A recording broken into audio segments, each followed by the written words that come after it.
Halo, selamat malam pemirsa, jumpa lagi bersama saya Diandra Mukni dalam program The Prime Show. Presiden Prabowo Subianto menginstruksikan efisiensi anggaran di sejumlah kementerian dan lembaga. Pemangkasan anggaran ini dilakukan untuk mendukung program unggulan Prabowo Gibran. Namun hal itu menjadi polemik lantaran sejumlah lembaga vital pelayanan masyarakat seperti BMKG, KPAI, LPSK, dan sejumlah lembaga lainnya ikut terdampak. Tak hanya itu, Prabowo juga menyebut ada raja kecil yang menentang kebijakan efisiensi tersebut. Siapakah dia? Saksikan selengkapnya dalam The Prime Show berikut ini. Ada yang melawan saya, ada. Dalam birokrasi merasa sudah kebal hukum, merasa sudah menjadi raja kecil, ada. Saya mau menghemat uang itu untuk rakyat. Berbagai penyesuaian anggaran di kementerian dan lembaga yang diinstruksikan oleh Bapak Presiden sedang berjalan. Dino iki dilereni kerja saka TVRI mergo anggarane diblirit. Nah, efisiensi yang telah Bapak lakukan, orang tua mereka harus di PHK, harus dirumahkan.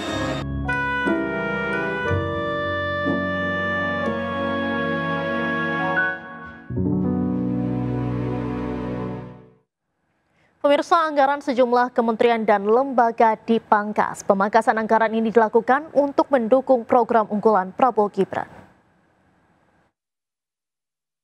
Saya tegaskan kembali bahwa hal-hal di luar itu yang bersifat seremoni, upacara, merayakan ulang tahun ini, ulang tahun itu, hari ini, hari itu, kita tidak anggarkan.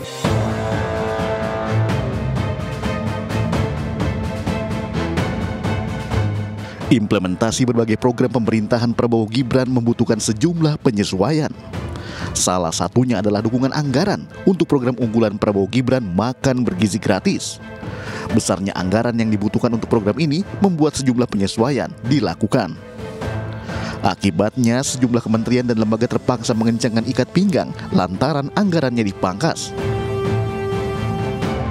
Beberapa kegiatan seremonial di tiap lembaga dihapus, bahkan perjalanan dinas yang dianggap tidak perlu juga ditiadakan. Seluruh perintah itu tertuang dalam instruksi Presiden Prabowo Subianto tahun 2025. Perjalanan dinas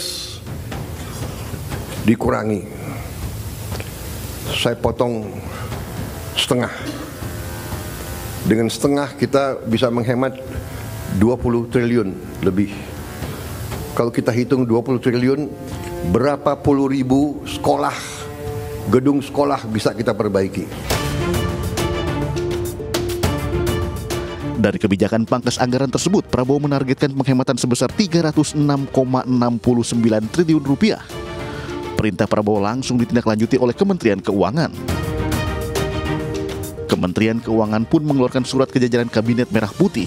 Surat ini berisi efisiensi dan penyesuaian anggaran terhadap 16 pos belanja negara. Berbagai penyesuaian anggaran di kementerian dan lembaga yang diinstruksikan oleh Bapak Presiden sedang berjalan.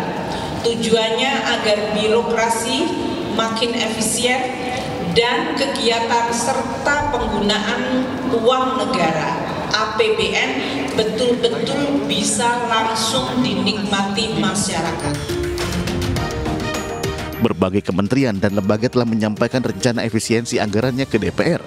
Bahkan beberapa di antaranya memangkas anggaran hingga triliunan rupiah demi mendukung program prioritas Prabowo Gibran. Pemirsa, ratusan karyawan LPSK menggelar aksi damai imbas pemangkasan anggaran yang tertuang dalam instruksi Presiden nomor 1 tahun 2025.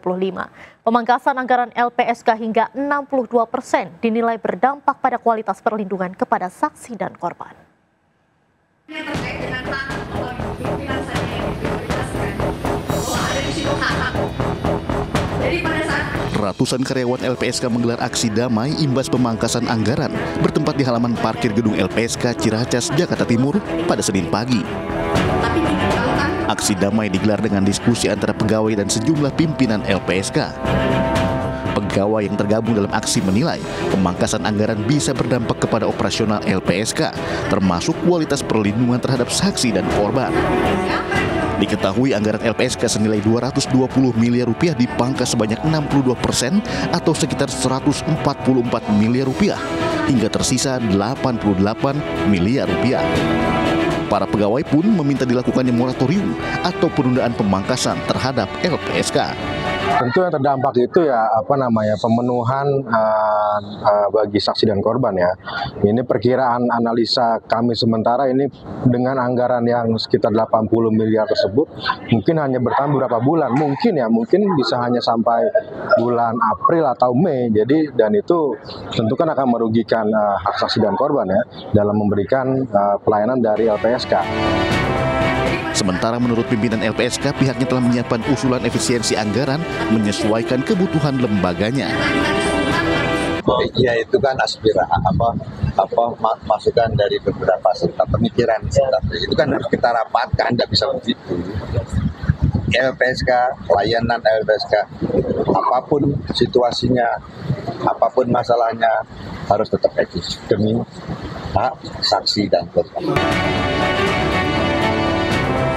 LPSK menilai efisiensi anggaran penting untuk mendukung program pemerintah dan sejauh ini efisiensi anggaran dari pemerintah belum mempengaruhi kebijakan pelayanan terhadap saksi dan korban di LPSK. Untuk membahas lebih lengkap soal polemik efisiensi anggaran ini, saat ini sudah bersama kami Hariko Satria Wibawa, juru bicara Kantor Komunikasi Kepresidenan, kemudian ada Tommy Permana, Ketua Serikat Pekerja LPSK, Trubus Rahadiansyah, pengamat kebijakan publik, dan juga melalui sambungan Zoom ada Bapak Emrosi Hombing, pakar komunikasi politik, dan juga korban PHK TVRI Yogyakarta, ada Mas Aditya Putratama. Selamat malam, Bapak-Bapak. Malam, Mbak Diandra.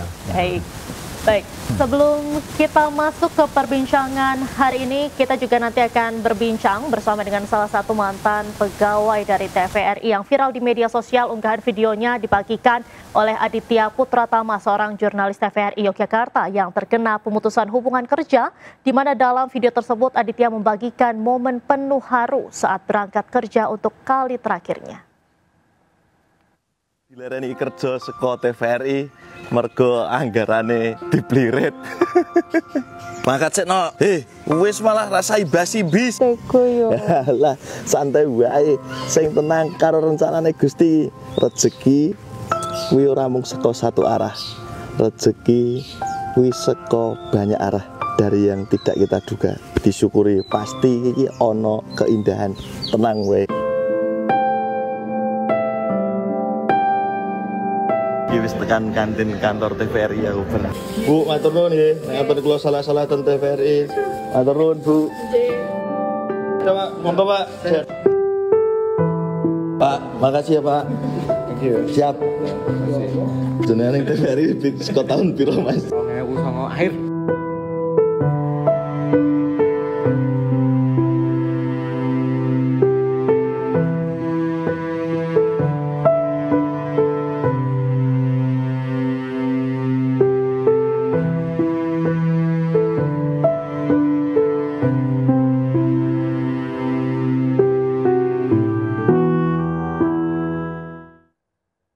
Saat ini kita akan langsung menyapa Mas Aditya, mantan pegawai karyawan TVRI yang terkena imbas PHK. Selamat malam, Mas Adit. Selamat malam, Mbak. Baik, Mas Adit, boleh diceritakan ini video kapan direkam, Mas? Itu video, bentar saya merinding inget masa-masa itu, Mbak. Itu video saat mau berangkat ke kantor TVRI, Mbak. Setelah menerima surat pemberitahuan rapat gitu, Mbak. Kapan itu tepatnya, Mas?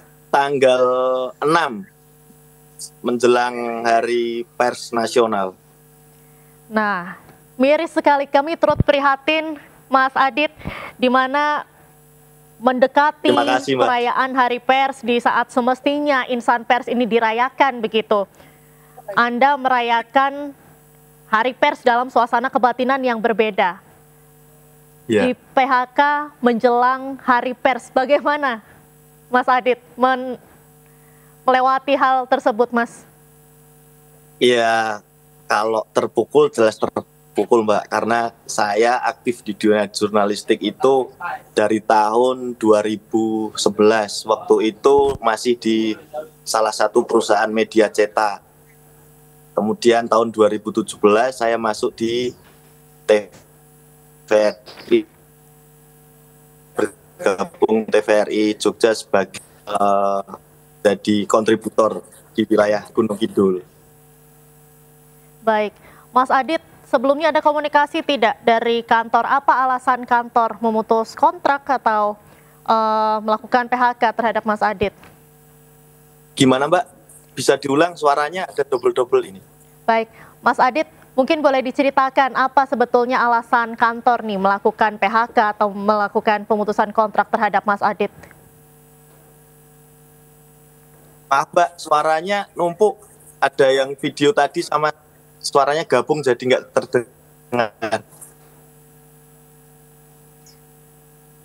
Baik, Mas Adit, mungkin boleh diceritakan kepada kami juga. Sebelumnya apakah ada komunikasi dari kantor? Apa sebetulnya alasan dari kantor ini melakukan pemutusan kerja dengan Mas Adit? Kalau pemberitahuannya itu sangat mendadak. Jadi malam itu mendapat WA, terus paginya mendapat surat, besoknya kumpul di kan. Nah, untuk alasannya sementara tenaga honorer itu kontributor dan teman-teman penyiar juga yang statusnya masih tenaga honorer itu dirumahkan dengan alasan efisiensi anggaran. Baik, Mas Adit, mungkin boleh diceritakan juga, Mas Adit kan bekerja sebagai kontributor. Kontributor ini meliputi apa saja sih, Mas, kerjanya? Saya jadi kontributor di TVRI itu 7 tahun, Mbak.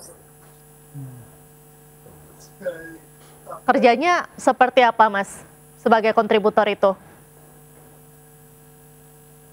Kerjanya meliput peristiwa-peristiwa di wilayah Kabupaten Gunung Kidul, Mbak. Terakhir itu saya liputan tenggelamnya beberapa siswa di pantai di Gunung Kidul kemarin, Mbak. Itu. Baik, Mas Setelah Adit. Itu saya belum liputan lagi. Baik. Saat ini menurut informasi begitu, Mas Adit, berapa sih, Mas, total yang terdampak PHK akibat efisiensi anggaran ini? Kalau tepatnya saya kurang tahu tepatnya jumlahnya berapa, Mbak. Tapi yang jelas di kontributor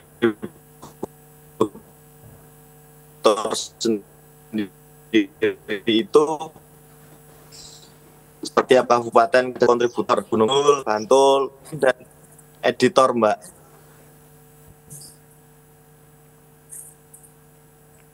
Baik, Mas Adit, untuk sementara waktu kan Mas Adit juga harus tetap untuk menyambung hidup begitu, untuk menghidupi keluarga juga. Untuk sementara bagaimana, Mas? Untuk saat ini bekerja sebagai apa begitu? Ya, kalau flashback ke belakang nih seperti Tuhan menyiapkan saya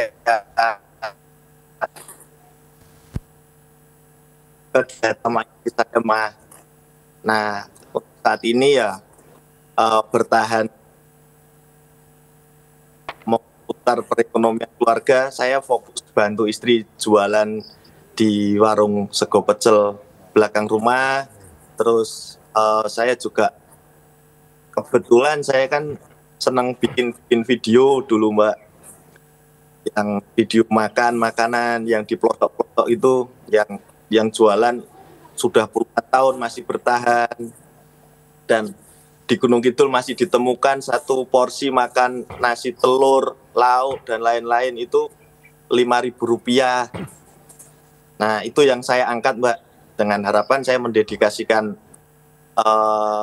akun sosial media saya untuk mengangkat UMKM yang mereka tidak terpikirkan untuk promosi gitu. Harapannya ya bisa menyalakan api dari pinggiran desa untuk Indonesia Raya. Baik, terima kasih Mas Adit. Kita tahan dulu, kita selanjutnya akan menuju ke LPSK. Ada Pak Tommy Permana sebagai Ketua Ikatan Pegawai LPSK. Ya. Pak Tommy, LPSK ini kan juga menjadi salah satu lembaga yang terdampak efisiensi anggaran. Nah, dan LPSK sendiri kan juga menjadi salah satu lembaga yang sangat bergantung nih pada anggaran untuk melakukan perlindungan saksi dan korban tentunya. Boleh diceritakan nggak Pak, bagaimana sih dampak efisiensi ini terhadap LPSK? Baik Mbak, sebelumnya memang kami ini merespon positif lah kebijakan Pak Presiden terkait dengan efisiensi anggaran ini. Memang ini kan juga untuk mendukung program-program prioritas dan strategis nasional. Nah, kami ketika ada pemotongan, memang kami dapat informasi itu di November ada informasi terkait ada efisiensi. Nah, kami sejak Desember itu 2024 sudah mulai ada efisiensi, bahkan sebelum adanya impres ini. Karena kami sudah ada surat edaran dari Bu Menteri Keuangan, akhirnya kami melakukan efisiensi di kantor itu. Ada beberapa kegiatan yang kita mulai rapat-rapat yang mungkin bersifat seremonial itu kita tiadakan, kita lebih fokus pada Zoom. Nah, di situ yang ingin saya garis bawahi. Lalu kedua, ini LPSK ini Mbak, ini kan adalah tugas yang harus bertemu langsung dengan saksi dan korban, dengan masyarakat di daerah. Bagaimana caranya kalau kita tidak turun ke lapangan?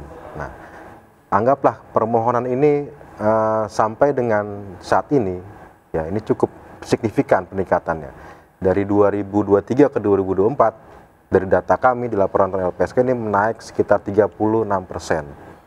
Artinya kepercayaan publik terhadap LPSK ini semakin meningkat tiap tahun. Artinya akses keadilan bagi masyarakat sudah mulai terbuka. Nah, kami ketika permohonan ini kami tidak serta-merta hanya dapat diam, telepon, tidak bisa. Kami perlu melakukan pendalaman. Sehingga itulah kami akhirnya butuh untuk turun ke lapangan, terjun ke lapangan untuk bertemu dengan para saksi korban ini. Kami harus memastikan sejauh mana sifat ancamannya, lalu sifat penting keterangannya, lalu kondisi medis dan psikologis. Itu baru di tahap awal bagian penerima permohonan. Ketika masuk ke layanan perlindungan, korban-korban yang mendapatkan perlindungan fisik ini kan membutuhkan kos anggaran yang besar, apalagi terkait dengan bantuan medis. Jadi kami bukan hanya melakukan pendampingan, tapi juga melakukan bantuan medis, juga psikologis dan psikososial. Mungkin beberapa waktu lalu ada dari korban terorisme yang sudah menyampaikan keprihatinannya, ya karena mereka akan terdampak dengan adanya pengurangan ini, ya mereka fasilitas kesehatan mereka mungkin akan menurun. Apa yang biasa negara berikan melalui LPSK, ya karena imbas ini mungkin akan terdampak. Nah, ini kan yang kami juga membaca di surat Menteri Keuangan kan dilakukan inventarisir kembali. Bukan begitu ya Bang Hariko ya? Nanti kan LPSK sudah mengkaji, sudah menginventarisir. Insya Allah mungkin akan segera kami sampaikan ke Komisi 13 DPR RI, karena kan sesuai dengan surat agar disampaikan ke Komisi 13 sebagai mitra kerja LPSK. Baik. Nah, jika pemangkasan anggaran ini juga terus berlanjut begitu, apakah ada potensi LPSK tidak bisa menjalankan tugas secara maksimal artinya? Dan nanti kita akan lanjutkan perbincangannya usai jeda. The Prime Show masih akan kembali usai jeda, tetaplah bersama kami.